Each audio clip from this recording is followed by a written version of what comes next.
Black hole உண்மையிலே பிளாக்காக இருக்கா, கருந்துளை உண்மையிலே கருப்பா? 1915 Einstein general theory of relativity பொது சார்பியல் கோட்பாட்டை பற்றி பேசும் பொழுது அவர் என்ன சொல்கிறாருன்னா, இந்த பிரபஞ்சத்தில் இருக்க வெற்றிடம் கிடையாது, அது ஒரு ஸ்பேஸ் டைம், ஒரு கட்டலில் இருக்க ஒரு மெத்த மாதிரி. எங்கெல்லாம் நிறை இருக்கோ அங்கெல்லாம் அந்த ஸ்பேஸ் டைம் வளைஞ்சு கொடுக்கும்.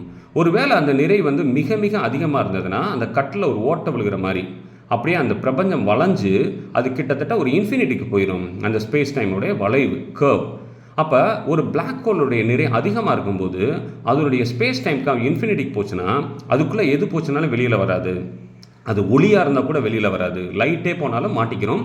அப்படின்னும் போது அந்த லைட்டே வெளியில் வரனாட்டா அந்த பிளாக் ஹோல் பிளாக்காக தான் இருக்கும், ஏன்னா எதுவுமே தெரியாது இப்படின்னு சொன்னது 1915 சார்பியல் கோட்பாட்டுடைய தொடர்ச்சி.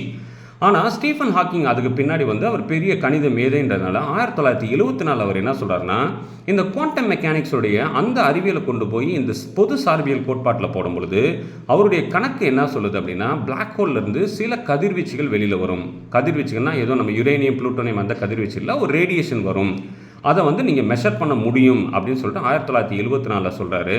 அப்போ தான் என்ன சொல்கிறாங்கன்னா, black hole is not black anymore, black hole glows, அது ஒளிரும்.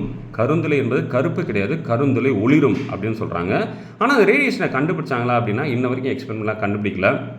ஒருவேளை ஸ்டீஃபன் ஹாக்கிங் உயிரோடு இருக்கும்போதே கண்டுபிடிச்சிருந்தாங்கன்னா அவங்களுக்கு ஒரு நோபல் பரிசு கொடுத்துருக்கலாம். அதனால சில நேரங்களில் அந்த பெயர் முன்னாடி வச்சிடுறாங்க. ஆனால் பின்னாடி அந்த அறிவியல் என்ன பண்ணுதுன்னா அந்த பேரையே ஒரு சர்ச்சைக்குள்ளாகுது. அதுதான் பிளாக் ஹோலுக்கு நடந்தது. நன்றி.